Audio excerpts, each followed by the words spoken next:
Shalom peuple de Dieu, que Dieu vous bénisse encore. Bienvenue encore dans notre deuxième jour de Tabéra. Nous rendons grâce à Dieu pour le souffle de vie et pour son amour face à notre vie, de sa présence encore. J'aimerais que là où tu es, que je puisse prier ensemble avec moi aujourd'hui, que tu puisses dire à Dieu, Seigneur, merci pour cette chance que tu m'as donnée. Merci pour cette occasion que tu m'as donnée de me retrouver encore aujourd'hui là où tu désires et de me retrouver encore aujourd'hui à travers ta parole là où je suis. Est-ce que tu peux prier? Père de grâce, merci infiniment, Père. Merci infiniment, Dieu de paix. Merci infiniment, Shalom. Merci infiniment, Père, Dieu de grâce. Merci, Père. Merci, Seigneur, Dieu de grâce. Oui, bien-aimé, j'aimerais encore que tu pries, que tu dis à Dieu, Seigneur, fais-moi comprendre le temps. Parle-moi du temps. Parle-moi de la période que nous sommes en train de traverser. Je vais comprendre le temps car c'est toi le maître du temps. Est-ce que tu peux prier? Est-ce que tu peux dire à Dieu juste à quelques 5 ou 6 mots? Tu lui dis seulement, Seigneur, fais-moi comprendre le temps. Que je puisse comprendre le temps que nous sommes en train de traverser. Que je puisse comprendre le temps que je suis en train de traverser. Est-ce que tu peux dire à Dieu, tu veux parler à Dieu?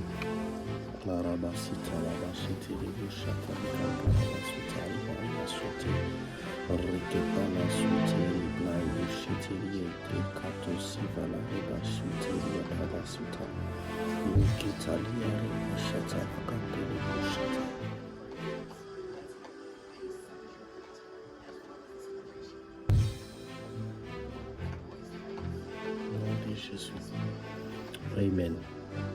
Oui, bien-aimés dans le Seigneur, aujourd'hui nous sommes en train de terminer, de clôturer notre deuxième jour avec notre thème de Tabéra, auquel nous sommes en train de parler sur expliquer les différentes visions que nous avons eues de la part du Seigneur. Alors aujourd'hui, nous allons terminer, nous allons finir, déposer cette charge que l'Éternel nous a donnée d'expliquer à son peuple, à ses disciples, ces grandes visions qui marquent les événements qui vont arriver dans les jours précédents, qui marquent le début de quelque chose dans cette année 2023.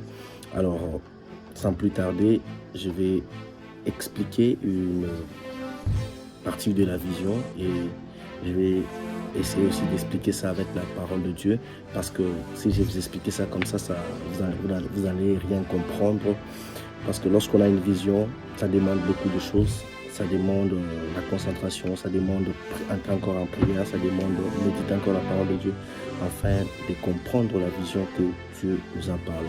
Alors, ça m'a pris aussi le temps de méditer, de lire la parole de Dieu, afin que je puisse comprendre ce que cette vision était en train de parler pour le peuple de Dieu. J'avais dit aujourd'hui je vais expliquer les visions qui parlaient sur la nature. Alors je vais commencer à expliquer ces visions qui parlaient de la nature. J'étais en train de prier et j'ai vu une vision. Et cette vision, je me souviens, j'étais dans l'espace. Pendant que j'étais dans l'espace auquel j'étais, c'était vert. Il y avait la couleur verte qui dominait, qui était partout. C'était comme des rideaux, comme de voiles vertes. Pendant que je vis cela, je n'ai rien compris. Après un moment, il était à gauche, il y avait la couleur verte et à droite, il y avait la couleur blanche. Et ces deux couleurs étaient ensemble. Et on m'a présenté ça sous beaucoup de formes. C'était toujours vert, blanc, vert, blanc. Alors, les deux couleurs étaient ensemble. On m'a présenté ça sur plusieurs formes. Quand je priais, j'ai demandé à Dieu, ça signifiait quoi, cette vision de couleurs, les couleurs vertes et la couleur blanche. Alors, l'Esprit m'a dit que je devais aller lire la parole de Dieu. J'ai pris ma Bible, j'ai commencé à lire. Et pendant que j'étais en train de lire, je suis tombé sur quelques versets qui m'ont expliqué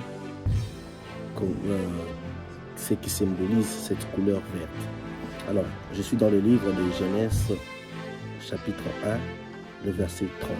La Bible dit ceci. et à tout animal de la terre, à tout oiseau du ciel et à tous ceux qui sont mis sur la terre, ayant en soi un souffle de vie.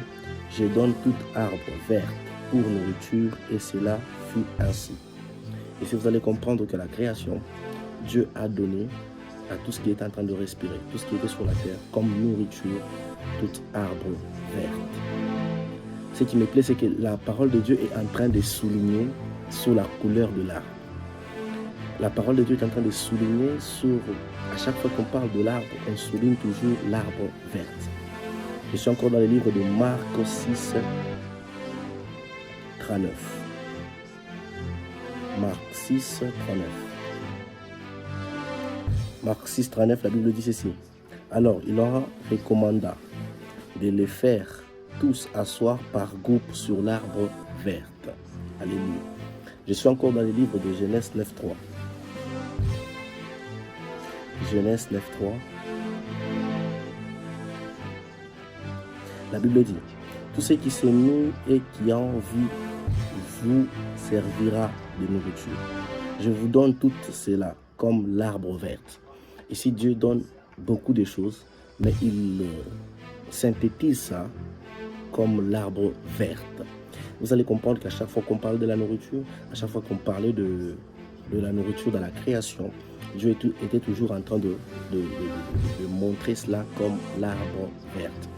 Ici, l'arbre vert, je suis en train de parler d'abord de la couleur verte. Ici, l'arbre vert est symbolisé comme un don de Dieu, quelque chose que Dieu nous a donné gratuitement par sa grâce. Il nous a donné quelque chose et cela a été symbolisé comme l'arbre vert. C'est pourquoi, j'ouvre une parenthèse, il y a même quelques églises et ne mangent pas de la viande, ils mangent que du légume, ils mangent que les légumes. Donc avec eux, ils se sont dit, Dieu nous a donné la nourriture, c'est l'arbre vert, c'est des légumes, pas de viande. Donc je ferme ma parenthèse. Alors, donc sur ce que nous voyons comme nourriture que l'homme devait manger sur la terre, que Dieu a donné à l'homme comme nourriture sur la terre, c'était de manger l'arbre vert. L'arbre vert. Donc voilà, on comprend que la couleur verte symbolise la nourriture, symbolise quelque chose qui est attaché de la nourriture que l'homme doit manger. Alors, la couleur blanche. La couleur blanche, là, beaucoup de gens connaissent déjà la signification. Je suis dans le livre de... Ok, je suis dans l'Exode 16, 31. Exode chapitre 16, le verset 31. La Bible dit ceci. Si vous allez comprendre que les enfants d'Israël, pendant que Dieu les a donné la manne, ils ont donné les noms à la nourriture que Dieu les a donnée. C'était une nourriture. La Bible souligne bien en disant, c'était une nourriture que Dieu les a donnée, mais le peuple a donné à cette nourriture un nom. Ils ont donné, c'est le peuple qui ont donné à la nourriture les noms, ils ont appelé ça la manne. Et cette nourriture était blanche. Elle avait un goût du miel. Donc ce qui veut dire, c'était une nourriture qui était blanche. Dans Genèse 1, 30, on voit une nourriture que Dieu donne à l'homme qui a la couleur verte. Mais à Exode 16, 31, on voit une nourriture que Dieu donne au peuple d'Israël, mais qui a la couleur blanche. Par là, j'aimerais que nous puissions comprendre bien ces choses. Par là, je comprends quelque chose, selon la vision que j'ai reçue, que la couleur verte était en train de symboliser le début, la création, le commencement, le début de quelque chose. Et le début de la chose en question est en train d'amener un compte vers quelque chose. Donc, ce qui veut dire, il y a un début. Et dans le début, l'homme s'est nourri de la nourriture verte. Mais vers la fin, l'homme s'est nourri de la nourriture blanche qui vient de Dieu. Donc, la nourriture verte, c'est la nourriture que Dieu a donnée à l'homme. La nourriture que Dieu a donnée à l'homme qui vit sur la terre. Mais la nourriture blanche, c'est la nourriture que Dieu donne du ciel jusqu'à la terre à l'homme. Ici, pendant que Dieu les a donné cette nourriture qu'ils ont appelée la manne, c'était pendant que le peuple était dans le désert, ils n'avaient pas de quoi manger. Ils étaient en train de pleurer. Et Dieu les a donné à manger. Et la nourriture que Dieu les a donnée avait cette couleur blanche. Maintenant, nous allons lire encore dans le livre de Apocalypse, Apocalypse 19, 14. Apocalypse 19, 14. Ici, vous allez comprendre que la parole de Dieu est en train de montrer, ici Jean est en train de parler, de nous expliquer que c'est lui qui était la parole de Dieu. C'est lui qui était la parole de Dieu. Derrière de lui, il y avait l'armée qui lui suivait. Et cette armée avait des chevaux blancs qui étaient en train de le suivre. Le blanc, pas n'importe quel blanc, mais le blanc pur. Donc par là, nous comprenons que la chose qui vient du ciel, elle est pure, elle est blanche. C'est pourquoi la nourriture que Dieu lui a donnée, c'était une nourriture qui était blanche, qui était pure. Alléluia.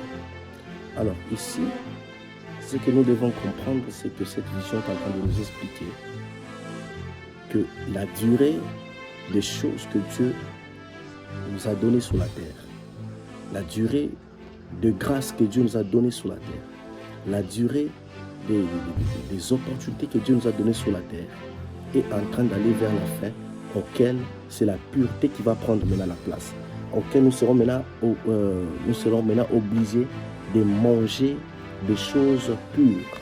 Nous serons obligés de manger des choses qui viennent du ciel. Et les choses qui viennent du ciel, c'est la pureté. Et la pureté, c'est un mode de vie que nous devons vivre. Nous devons vivre à côté de Dieu. Nous devons vivre dans les ensembles de saints. Nous devons vivre la sainteté. Et c'est cette sainteté qui sera comme nourriture, qui nous sera donnée par Dieu lui-même, auquel nous devons vivre. Donc Dieu est en train de nous appeler, nous en tant que le peuple, de chercher maintenant la pure nourriture. La pure nourriture, je suis encore dans le livre, la pure nourriture, là nous la retrouvons, la pure nourriture, dans le livre de Matthieu 4,4, où Jésus dit, il est écrit, l'homme ne vivra pas de pain seulement, mais de toute parole qui sort de la bouche de Dieu.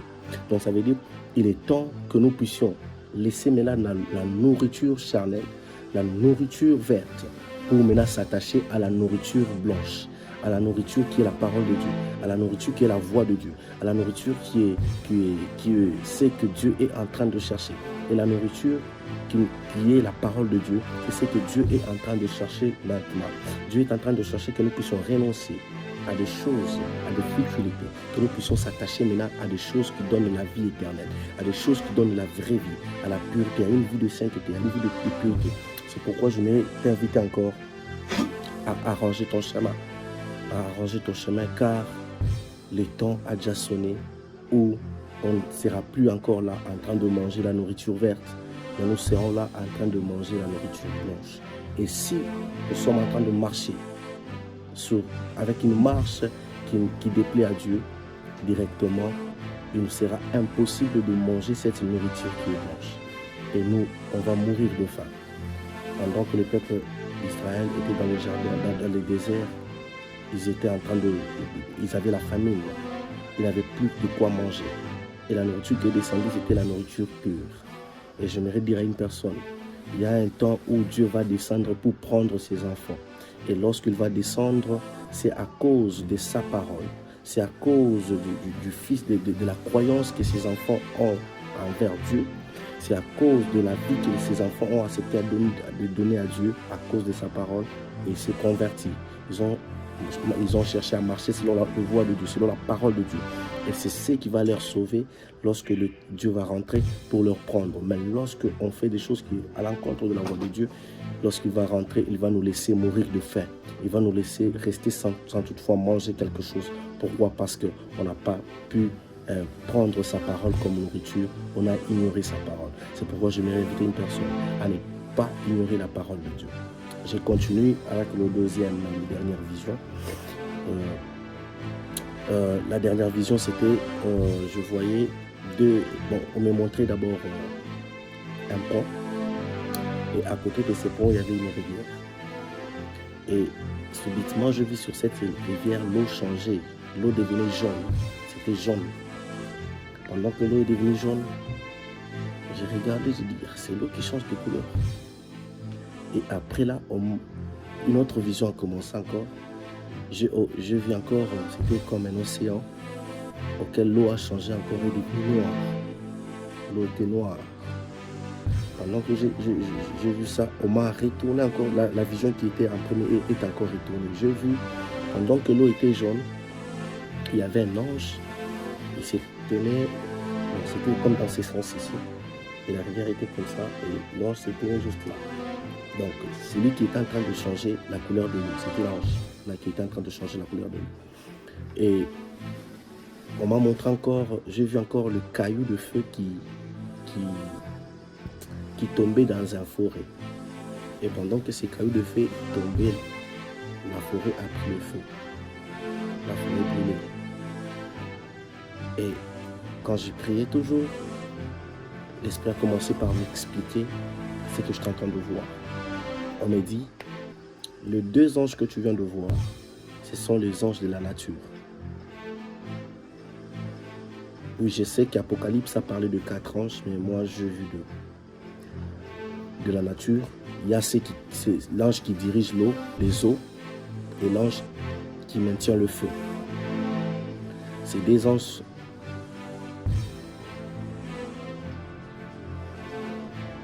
sont en train de prendre la position d'agir. Ils sont en train de prendre la position d'agir. Alors, pendant que je les ai vus, j'ai vu le feu descendre et on me dit, il y aura cette année 2023, il y aura des événements qui vont se passer. Premièrement, dans le monde entier, la météo ou le climat va changer. Ça ne sera plus comme ça a toujours été, mais il y aura des changements de phénomènes climatiques. Et tous les pays du monde ne vont plus exercer le même habitude du changement de climat. Il y aura des choses qui vont se faire. Peut-être la pluie va dominer, peut-être la saison sèche aura à faire des catastrophes. Et j'ai vu, et pour la forêt, on m'a dit, il y aura une forêt qui prendra feu. Et pendant que cette forêt va prendre feu, on ne saura pas d'où vient ce feu, mais ça va prendre feu. Et sur la forêt encore, ça parle des hommes, le feu qui va descendre. Alors, je ne suis pas peut-être là pour te faire peur, mais je suis là juste pour t'expliquer parce que j'allais rester avec ça. Mais l'Esprit m'a poussé toujours à les dire, ne garde pas ça. Et là, comme je viens de le dire, je me sens soulagé. Alors, je suis dans le livre d'Apocalypse 7, 14. Apocalypse 7, 14. La Bible dit, je lui dis, mon Seigneur, tu le sais. Et il me dit, ce sont ceux qui viennent de la grande tribulation. Ils ont lavé leur robe et ils l'ont emblanchi dans le sang de l'agneau. J'aimerais dire à une personne qu'il est temps de laver nos robes, qu'il est temps de laver nos robes par le sang avec le sang de l'agneau, afin que lorsque le Christ va venir, qu'il nous trouve propres avec nos robes, qu'il nous trouve prêts, qu'il nous trouve dans cette position qu'il est en train de chercher, qu'il nous trouve avec cette attitude qu'il est en train de chercher, car les temps sont mauvaises, les temps sont mauvaises. Laisse-moi te dire, pendant que Noé était en train de parler, pendant que Noé était en train d'expliquer au peuple que venons, on va construire l'arche, il y avait certaines personnes qui étaient en train de rigoler. Il y avait certaines personnes qui étaient en train de prendre ça pour de blagues. Mais les jours que Dieu a commencé par frapper, les gens ont raisonné sur ce que Noé était en train de leur dire. Alors, mon souci c'est que tu ne puisses pas aussi te retrouver comme les gens qui ont pleuré les jours du déluge. Mais mon souci c'est que tu sois aussi sauvé parce que Dieu n'a pas voulu que tu puisses pleurer. Mais Dieu a voulu que tu sois sauvé. C'est pourquoi Dieu a mis au cœur ses serviteurs. Je l'ai dit encore hier que l'ange qui est en train de jeter des flèches, l'Esprit m'avait dit que cet ange qui est en train de jeter des flèches va jeter des flèches dans beaucoup de pays. Beaucoup de serviteurs auront ce message. Je ne serai pas le premier, je ne serai pas non plus le dernier. Mais il y a d'autres personnes qui vont aussi parler de cela, car c'est un message de Dieu. Et Dieu a déjà envoyé l'ange messager pour venir donner ce message. Alors, je ne sais pas comment vous avez pris ce message, mais je ne vous force pas aussi non plus d'accepter ce message, mais ce que j'aimerais juste vous dire, c'est que prenez soin de votre robe, prenez soin de votre vie, afin que votre vie soit toujours cette vie que Dieu veut voir, mais que votre vie ne soit pas une vie tachée, votre vie ne soit pas une vie qui déplaît à Dieu, mais que votre vie soit une vie qui plaît à Dieu. Que Dieu vous bénisse, que la paix du Seigneur soit encore avec vous. Et je vais vous donner un devoir d'aller lire encore dans le livre de Daniel 12, du 1er jusqu'au 13e verset. Que Dieu vous bénisse, que la paix du Seigneur soit avec vous. Amen.